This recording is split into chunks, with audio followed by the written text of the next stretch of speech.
మనతో పాటు వంశీ అని ఒక స్టూడెంట్ ఉన్నారండి. తిను మనకి ఐటీఎం యూనివర్సిటీలో బిఎస్సీ అగ్రికల్చర్ చేశారు, తర్వాత మళ్ళీ ఎంబీఏ పర్స్యూ చేశారు, అండ్ తర్వాత ఇక్కడ మనకి హైదరాబాద్ లో సమ్మర్ ఇంటర్న్షిప్ చేస్తున్నారు. సో వంశీ గారిని అడిగి అసలు ఐటీఎం యూనివర్సిటీ ఎలా అనిపిస్తుంది తనకి, అంటే 4 years మనకి ఇక్కడ పర్స్యూ చేశారు కాబట్టి, యూనివర్సిటీతో ట్రావెల్ చేశారు కాబట్టి, సో ఆయన ఎక్స్పీరియన్స్ అనేది మనం తెలుసుకుందాం. So hi Vamsi. సో ఎలా అనిపించింది అంటే లైక్ మీకు ఈ ఐటీఎం యూనివర్సిటీతో journey, like how was the process? ITM యూనివర్సిటీలో ఫస్ట్ 4 years ఉన్నాను కదా. ఫస్ట్ బీఎస్సీ అగ్రికల్చర్ చేశాను. బీఎస్సీ అగ్రికల్చర్ చేశాక 1 year బయట జాబ్ చేసి కరెంట్ సిచ్యువేషన్ అర్థం చేసుకొని జాబ్స్ ఎలా ఉన్నాయి ఏంటి అని చెప్పి తెలుసుకొని హైయర్ స్టడీస్ చదవాలని చెప్పి ఆల్రెడీ ఇంతకుముందు చదివాను. ఆ యూనివర్సిటీ నాకు బాగా తెలుసు, ఎలా ఉంటాయి స్టడీస్, ఎలా ఉంటాయి అండ్ ప్లేస్మెంట్స్ ఎలా ఉంటాయి. ఎంబీఏకి అయితే ఇప్పుడు ప్రెసెంట్ బెటర్ ప్లేస్మెంట్స్ ఉన్నాయి. సో దానికి తగ్గట్టే నేను ఐటీఎం యూనివర్సిటీకి మళ్ళీ వెళ్ళాను. నా 4 years లో నేను ఎంత ఎక్స్పీరియన్స్ చేశానో ఎంబీఏ ఫస్ట్ ఇయర్ అయిపోయినంత వరకు కూడా అలానే ఉంది నాకు. Okay. So faculty and all మీకు ఎలా గైడ్ చేశారు? సో ఫ్యాకల్టీ ఏంటంటే నేను చదివింది అగ్రికల్చర్, దాని తర్వాత ఇప్పుడు మారింది ఏంటంటే ఎంబీఏ ఏంటంటే జనరల్ ఎంబీఏకి మారాను. సో జనరల్ ఎంబీఏకి మారాక అగ్రికల్చర్ సైన్స్ బ్యాక్గ్రౌండ్ నుంచి వచ్చి బిజినెస్ సంబంధించింది రావాలంటే మనకేంటంటే కొంచెం టైం పడుతుంది. సో దానికి ఏంటంటే మనకి ఫ్యాకల్టీస్ అనే వాళ్ళు బేసిక్స్ ని స్టార్ట్ చేస్తారు. బేసిక్స్ ని స్టార్ట్ చేసి మనకి బిజినెస్ అంటే ఏంటి, బిజినెస్ లో ఏంటంటే మనకి అకౌంట్స్, స్టాట్స్ ఇవన్నీ ఎక్కువ ఉంటాయి. సో ఇవేంటంటే మనకు అర్థం కాకపోయినా కానీ బేసిక్ ని స్టార్ట్ చేసి ఇవన్నీ ఎక్స్ప్లెయిన్ చేస్తూ వస్తారు. సో దాని వల్ల ఏంటంటే నాకు ఎంబీఏని ఫేస్ చేయడం పెద్ద ఇబ్బందిగా కలగలేదు. సో ఇప్పుడు మీరు హైదరాబాద్ లో ఇంటర్న్షిప్ చేస్తున్నారు అని అంటున్నారు. సో వాట్ ఈస్ దిస్, అంటే ఏంటిది అసలు? ఇంటర్న్షిప్ అంటే ఏంటంటే మనకి ఎంబీఏ 2 years కోర్స్ కదా అండి. సో 2 years కి 4 sems ఉంటాయి. సో 2 sems అయిపోయాక ఏంటంటే మనకి మేలో ఎగ్జామ్స్ అయిపోతాయి. సో మనకి ఏంటంటే June to August ఈ గ్యాప్ ఏంటంటే 2 months ఉంటది. ఈ 2 months లో మనం ఏంటంటే బయట ఇంటర్న్షిప్ చేయాల్సి వస్తుంది. దాన్నే సమ్మర్ ఇంటర్న్షిప్ అని చెప్పి అంటారు. అంటే do they pay for it? Pay చేస్తారు. ప్లస్ ఇంకోటి ఏంటంటే మనం ఏమైతే ఇంటర్న్షిప్ చేసామో అది అక్కడ కాలేజ్ లో రిపోర్ట్ సబ్మిట్ చేసి మనం ప్రెజెంటేషన్ లా ఇవ్వాలి. సో ఈ సమ్మర్ ఇంటర్న్షిప్ అనేది ఏంటంటే మనకి కాలేజ్ వాళ్ళు ఇప్పిస్తారు. అట్లా కాదు, మనం సెల్ఫ్ గా ట్రై చేసుకుంటాము, మనకు తెలిసిన కంపెనీస్ ఉన్నాయి అనుకుంటే మనమైనా జాయిన్ అవ్వచ్చు. సో నేనేంటంటే కాలేజ్ ద్వారా ఇంటర్న్షిప్ కి అప్లై చేసుకొని వచ్చాను. సో కాలేజ్ వాళ్ళు ఏంటంటే నాకు ఇక్కడ హైదరాబాద్ లో ఇంటర్న్షిప్ ప్రొవైడ్ చేశారు. ఓకే. సో ఇంటర్న్షిప్ గురించి చెప్పారు. అండ్ ఇప్పుడు కోర్సెస్ పర్స్యూ చేసిన తర్వాత ప్లేస్మెంట్స్ ఎలా ఉన్నాయి మనకి ఐటీఎం తో? ప్లేస్మెంట్ అంటే ఐటీఎం యూనివర్సిటీలో నేను అబ్జర్వ్ చేసిన బెస్ట్ థింగ్ ఏదైనా ఉందంటే అది ప్లేస్మెంట్ అండి. ఎట్లా అంటే ప్లేస్మెంట్ కి మనకి చాలా కంపెనీస్ వస్తాయి. సో మనం ఏ కంపెనీలో ప్లేస్ అవుతాం అనేది మనకు కూడా తెలియదు. సో అది ఎట్లా డిపెండ్ అయి ఉంటుంది అంటే మన స్కిల్స్ మీద డిపెండ్ అయి ఉంటుంది. సో ఇంకోటి నెక్స్ట్ మనకు వచ్చే విషయం ఏంటంటే ప్యాకేజ్. సో ప్యాకేజ్ మనకి ఏంటంటే అది నార్మల్ యావరేజ్ ప్యాకేజెస్ ఉంటాయి, హైయెస్ట్ ప్యాకేజెస్ ఉంటాయి. వీటిలో మనం ఎంత ప్యాకేజ్ వస్తుందో మనకి తెలియదు. అది కూడా మనకి స్కిల్స్ మీద డిపెండ్ అయి ఉంటుంది. కానీ ఇవి రెండు పక్కన పెట్టేస్తే ఐటీఎం లో ప్లేస్మెంట్ అనేది 100%. So if you apply for a placement compulsory వాళ్ళు ఇస్తారు ప్లేస్మెంట్.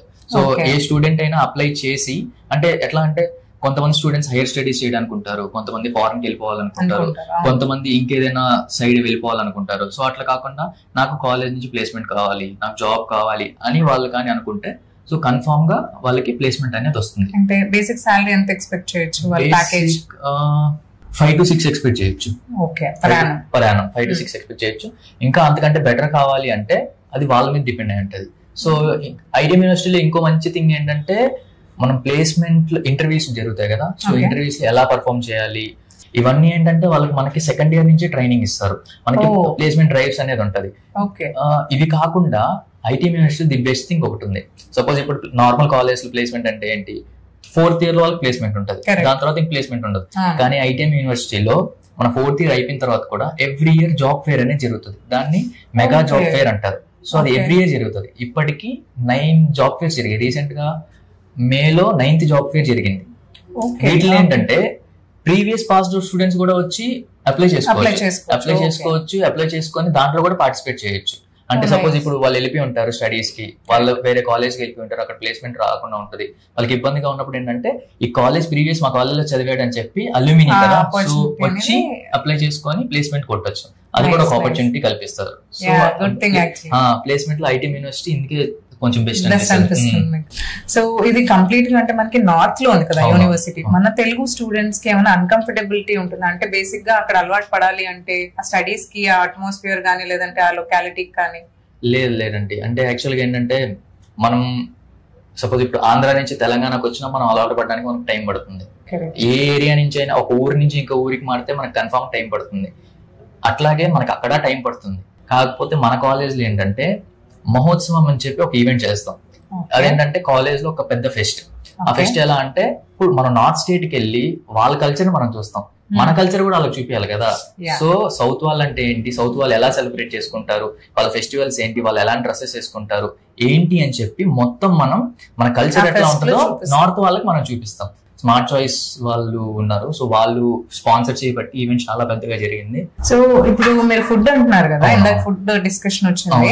ఇప్పుడు స్టూడెంట్స్ వెళ్తారు అంటే 1 day is fine, 2 days are fine, like అంతా అన్ని రోజులు మన సౌత్ ఇండియన్ కుజిన్ మిస్ చేస్తున్నా అనే ఫీలింగ్ ఏమైనా ఉంటుందా అక్కడ, లేదంటే ఏమైనా ఫెసిలిటీ మనకు? యాక్చువల్ గా ఆ ప్రాబ్లం ఇంత ముందు ఉండేది. నేను 4 years చదివాను కదా అగ్రికల్చర్ లో. 4 years టైంలో ఏంటంటే మాకు ఓన్లీ నార్త్ ఫుడ్ ఉండేది. స్టార్టింగ్ లో ఏంటంటే మనకు నార్త్ ఫుడ్ అంటే ఓ ఇదే, ఐ మీన్ నార్త్ ఫుడ్ మనకి స్పెషల్ గా ఉంటదని అనిపించేది. కాకపోతే తినగా తినగా తినగా తినగా అబ్బో రోజు ఇదేనా అని ఫీల్ అయిపోవాలి.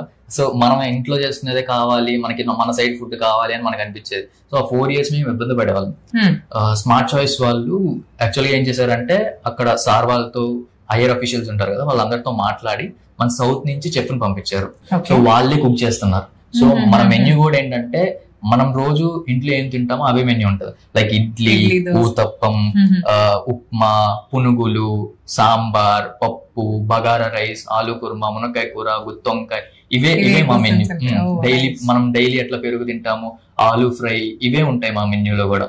సో ఏంటంటే మాకు సౌత్ ఫుడ్ ప్రాబ్లం లేదు. బెటర్ ఏంటంటే మేము పాస్ట్ లో ఫేస్ చేసిన ప్రాబ్లమ్స్ రేపు మాకు వచ్చి జూనియర్స్ ఫేస్ చేయరు. సో మంచిగా కేర్ అనేది తీసుకుంటున్నారు. సో దాని వల్ల ఏంటంటే మాకు ఫుడ్ పరంగా ప్రాబ్లం లేదు, హాస్టల్ పరంగా ప్రాబ్లం లేదు. సో మీరు 4 years పర్స్యూ చేశారంటున్నారు, ఇంత టైం స్పెండ్ చేశారు కదా, మీకు కమింగ్ జూనియర్స్ వస్తూ ఉంటారు ఇప్పుడు కొత్తగా తీసుకునే వాళ్ళకి మీరు ఏం చెప్తారు? యాక్చువల్గా ఏంటంటే సౌత్ నుంచి నార్త్ సైడ్ వచ్చి చదవాలంటే కొంతమంది ఇబ్బంది ఫేస్ చేస్తారు. అంటే లాంగ్వేజ్ ఉంటది, మన తెలుగు లాంగ్వేజ్ కల్చర్ డిఫరెంట్ ఉంటుంది, మొత్తం మారిపోతుంది, ఎలా అని చెప్పి ఫస్ట్ స్టూడెంట్ కంటే ఫస్ట్ పేరెంట్స్ భయపడతారు. ఎగ్జాక్ట్లీ, మెయిన్ గా గర్ల్స్ గురించి కూడా భయపడతారు. ఇప్పుడు వాళ్ళు ఎంత వాళ్ళ హోమ్ స్టేట్ లో చదివినా, వాళ్ళ ఇంటి దగ్గర చదివినా కానీ ఫ్యూచర్ లో జాబ్స్ అనేవి వాళ్ళు వేరే స్టేట్ కి వెళ్ళి చేయాలి, లేదా వేరే కంట్రీస్ కి వెళ్ళి చేయాలి. అక్కడ ఏంటంటే మనకు లాంగ్వేజ్ బ్యారియర్ పక్కా అడ్డొస్తుంది. ఐటీఎం యూనివర్సిటీలు ఏంటంటే not only Andhra, Telangana, north అంటే మనకి హిందీ ఒకటే కాదు, అందులో చాలా స్టేట్స్ వస్తాయి. పంజాబ్, గుజరాత్, మధ్యప్రదేశ్, ఉత్తరప్రదేశ్, ఉత్తరాఖండ్, ఇట్లా ఢిల్లీ, ఇట్లా చాలా స్టేట్స్ వస్తాయి. సో ఒక దగ్గర నుంచే కాకుండా అన్ని స్టేట్స్ దగ్గర నుంచి వస్తారు. సో మనకేంటంటే అన్ని స్టేట్స్ వాళ్ళతో మన క్లాస్ లో కూర్చున్నామంటే మనం ఒకరితోనే ఫ్రెండ్షిప్ చేయం కదా, ఒక 10 members ఉంటారు. సో ఆ 10 members ఏంటంటే డిఫరెంట్ స్టేట్స్ నుంచి ఉంటారు. అండ్ ఇంకోటి ఏంటంటే డిఫరెంట్ కంట్రీస్ నుంచి కూడా ఉన్నారు మా కాలేజ్ లో. సో ఏంటంటే వాళ్ళతో కూడా ఇంటరాక్షన్ పెరిగి, ఇంకోటి ఏంటంటే మనం సార్ వాళ్ళని ఏమైనా డౌట్స్ అడగాలన్నా, సార్ వాళ్ళు ఏమైనా క్లాసెస్ టీచ్ చేస్తున్నా కానీ అవి ఏంటంటే మనకి డైరెక్ట్ వాళ్ళు ఇంగ్లీష్ లోనే టీచ్ చేస్తారు. ఇంగ్లీష్ లో టీచ్ చేయడం వల్ల ఏంటంటే ఆబ్వియస్లీ మన కమ్యూనికేషన్ స్కిల్స్ అనేవి ఇంప్రూవ్ అవుతాయి. ఎప్పుడైతే మనం బయట స్టేట్ నుంచి వచ్చామో ఇంకో స్టేట్ కి వెళ్ళి మనం చదువుతున్నామంటే ఆటోమేటిక్ గా మనకు భయం అనేది పోతుంది. So other then education, ITM లో మనకి ఏమైనా ఎక్స్ట్రా కరికులర్ యాక్టివిటీస్ అలాంటివి ఏమైనా ఇంట్రడ్యూస్ చేస్తారా? అదర్ దెన్ ఎడ్యుకేషన్ అంటే మనకి స్పోర్ట్స్ ఉంటాయి, స్పోర్ట్స్ కాకుండా కల్చరల్ యాక్టివిటీస్ ఉంటాయి. మీరేమన్నా పర్టికులర్ ఏదైనా స్పోర్ట్ ఇన్వాల్వ్ అయ్యారా? అవును, నేను బ్యాడ్మింటన్ ఆడేవాడిని. సో కాలేజ్ లో వెస్ట్ జోన్ కి వాటికి సెలెక్ట్ అయ్యాను. సో అది కాకుండా ఏంటంటే కాలేజ్ లో టోర్నమెంట్స్ జరుగుతాయి కదా, అవి ఏంటంటే మనకి తెలుగు వాళ్ళే ఆర్గనైజ్ చేస్తుంటారు టోర్నమెంట్స్. కాలేజ్ వాళ్ళు ఏంటంటే మనకి ఫ్రీడమ్ ఇస్తారు. ఎట్లా అంటే సపోజ్ మన దగ్గర ఏమైనా ఐడియాస్ ఉన్నా కానీ, ఏమన్నా మనం కొత్త ఈవెంట్స్ ఏమైనా ఆర్గనైజ్ చేయాలన్నా, లేదా స్పోర్ట్స్ టోర్నమెంట్స్ ఉంటాయి అవి ఏమైనా పెట్టాలన్నా కానీ, సో వాళ్ళు ఏంటంటే మనకే ఫ్రీడమ్ ఇస్తారు. సో మనమే వెళ్ళి వాటిని ఆర్గనైజ్ చేసి మనమే స్టూడెంట్స్ తో మతలబ్ గేమ్స్ ప్లాన్ చేయొచ్చు. సో ప్లాన్ చేసి మనమే మొత్తం ఆర్గనైజ్ చేసేలా వాళ్ళు చేస్తారు. మనకి స్పోర్ట్స్ వల్ల స్కాలర్షిప్ కూడా ప్రొవైడ్ చేస్తారు ఐటీఎం వాళ్ళు. 25,000 అట్లా, అంటే 25,000 to 40,000 వరకు స్కాలర్షిప్ ఉంటుంది. అది ఎట్లా అంటే డిపెండ్స్ ఆన్ స్పోర్ట్ ఉంటుంది, మనం ఏ స్పోర్ట్ అయితే ఆడుతున్నామో సో దానికి తగ్గట్టు. ఎవరైనా మంచిగా స్పోర్ట్స్ ఆడుతున్నా గానీ వాళ్ళని జోన్ లెవెల్స్ ఉంటాయి, ఆ జోన్ లెవెల్స్ కి తీసుకెళ్తారు. ఆ జోన్ లెవెల్ కి తీసుకెళ్లి వాళ్ళతో మ్యాచెస్ ఆడిపించడము, వాళ్ళని ఏంటంటే ఎంకరేజ్ చేస్తారు. అండ్ నెక్స్ట్ నేను స్టార్ట్అప్స్ కి కూడా సపోర్ట్ ఇస్తున్నారు అని విన్నాను, ఇస్ ఇట్ ట్రూ? అవునండి. యాక్చువల్గా ఏంటంటే కొంతమందికి జాబ్ చేసే ఐడియా ఉండదు, కొంతమంది బిజినెస్ చేసే ఐడియా ఉంటుంది. వాళ్ళ దగ్గర ఐడియాస్ ఉంటాయి బట్ ఫండ్స్ ఉండవు. మా జూనియర్ ఒక అతను ఉన్నాడు, తను అగ్రికల్చర్ చేశాడు. అగ్రికల్చర్ చేసి అతను స్టార్ట్అప్ స్టార్ట్ చేసి దానికి కాలేజ్ వాళ్ళు చాలా సపోర్ట్ చేశారు అతనికి. ఆర్గావిన్ అని చెప్పి కంపెనీ. సో అతను ఏంటంటే మనకి ప్లాంట్స్ ఉంటాయి కదా, ప్లాంట్స్ కి ఈ పెస్టిసైడ్ కెమికల్ ఫ్రీ పెస్టిసైడ్స్ ఉంటాయి కదా, అది అతను కనిపెట్టాడు. అతను ఇప్పుడు ఒక కంపెనీని ఎస్టాబ్లిష్ చేశాడు. సో అదేంటంటే మనకి దాని అవుట్లెట్ కూడా మనకి గుంటూరులో ఉంది. సో అట్లా అంటే అక్కడ ఏమి డిఫరెన్స్ పార్షియాలిటీ ఉండదు, హిందీ వాళ్ళు సౌత్ వాళ్ళు అని చెప్పి డిఫరెన్స్ లేకుండా అందరికి supporting everyone. Nice, it was good. Like మంచిగా అందరినీ సపోర్ట్ చేస్తారు. సో దానికైతే ఏ ప్రాబ్లం లేదు. So Vamshi garu, it was very nice talking to you. అందరికి హెల్ప్ అవుతుంది మీరు ఇచ్చిన ఈ feedback. You have been like ఇంత జర్నీ చేశారు కాబట్టి, సో వాట్ ఏమేమి ఉన్నాయి అనేది బ్రీఫ్ గా ఎక్స్ప్లెయిన్ చేశారు. వాళ్ళందరు భయాలు అనేది పోగొడతారని అనుకుంటున్నారు. సో మీలాగే అందరూ కూడా సక్సెస్ కి వెళ్ళాలి, స్టూడెంట్స్ వెళ్ళి ఐటీఎం యూనివర్సిటీకి కోర్సెస్ వాళ్ళకి కావాల్సిన పర్స్యూ చేసి మంచి సక్సెస్ ని సాధించాలని కోరుకున్నాను.